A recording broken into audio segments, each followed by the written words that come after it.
तो आज हम बात करने वाले हैं एक ऐसी ट्रेन की जो असल में कहीं जाती ही नहीं है, बल्कि वो तो सीधे एक साइकोलॉजिकल नाइटमेयर में ले जाती है। जी हाँ, आज हम परत दर परत खोलेंगे मिडनाइट ट्रेन के गहरे रहस्य को। तो सीन कुछ ऐसा है, सोचिए एक बिल्कुल सुनसान सा स्टेशन, रात का वक्त है और तूफानी हवाएं ना खिड़कियों से ऐसे टकरा रही हैं मानो चीख रही हों। और उसी प्लेटफॉर्म पर अकेले खड़े हैं गिदोन ड्रेक। उनके ठीक सामने एक विंटेज कैलेडोनियन स्लीपर ट्रेन खड़ी है जो उस तूफान में किसी पुराने गहरे रहस्य जैसी लग रही है।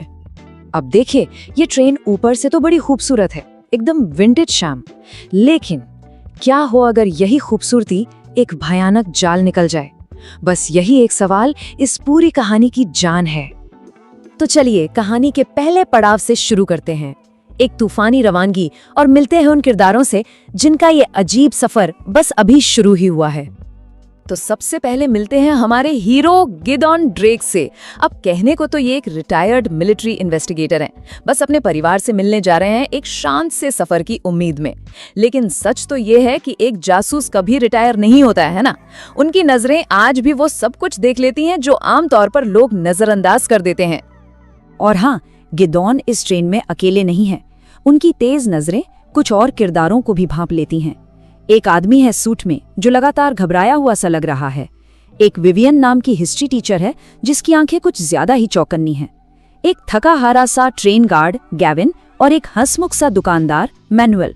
मतलब चेहरों का एक बड़ा ही अजीबोगरीब मजमा है वहां। और बस यहीं से चीजें बदलना शुरू हो जाती हैं जब ट्रेन में पहली बार कोई गायब हो जाता है। सफर चल ही रहा होता है कि अचानक ट्रेन को एक जोर का झटका लगता है।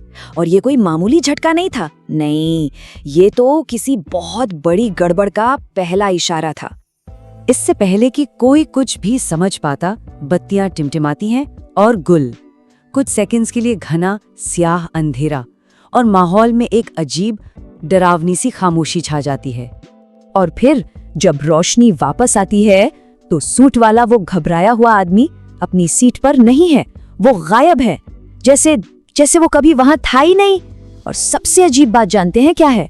बाकी के यात्री भी यही कह रहे हैं। मामला और भी ज्यादा उलझ जाता है जब विवियन, वही चौकन्नी टीचर, सीधे सीधे कह देती है, मुझे तो याद नहीं कि यहाँ कोई बैठा भी था। जरा सोचिए, गिदोन के दिमाग में क्या चल रहा होगा? क्या वो आदमी सच में वहां था या ये सब सिर्फ उनके दिमाग का कोई वहम है? लेकिन नहीं, गिदोन अपनी गट फीलिंग पर भरोसा करते हैं। वो तुरंत छानबीन शुरू करते हैं और उन्हें दरवाजे के पास एक मुड़ा तुड़ा कागज का टुकड़ा मिलता है, पहला छोटा सा सुराग।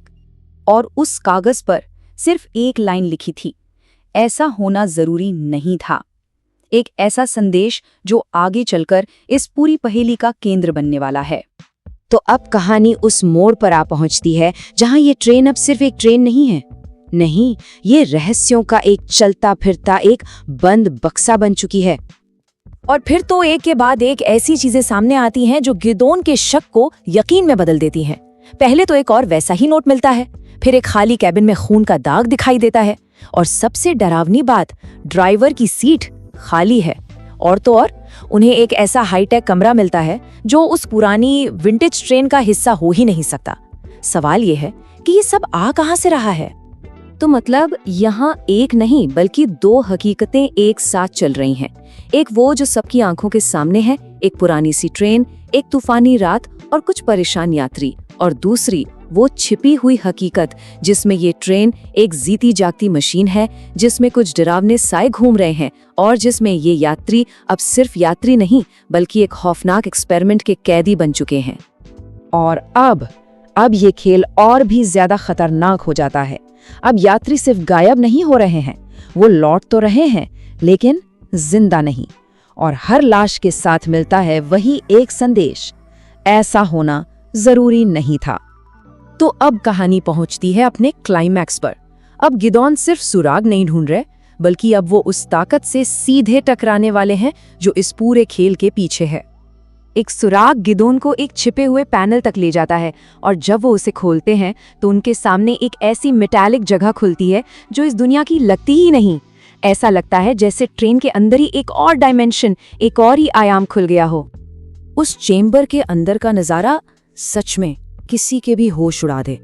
ठीक बीच में रोशनी का एक बहुत बड़ा धड़कता हुआ खंभा है और उसके चारों तरफ वो सब गायब हुए यात्री किसी बुत की तरह एकदम शांत खड़े हैं।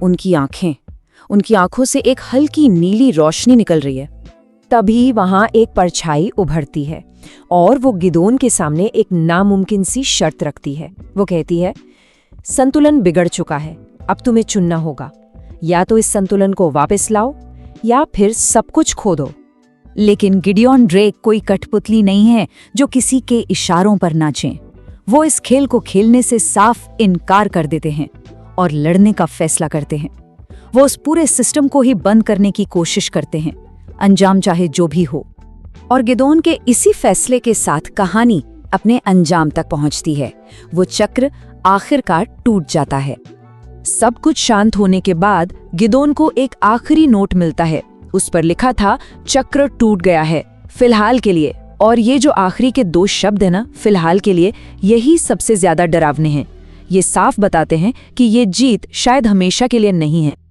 तो चलिए, यात्री तो बच गए, ट्रेन भी वापस नॉर्मल हो गई, लेकिन कहानी यहाँ खत्म नहीं होती, बल्कि वो हमें एक बहुत ही बेचैन करने वाले सवाल के साथ छोड़ जाती है।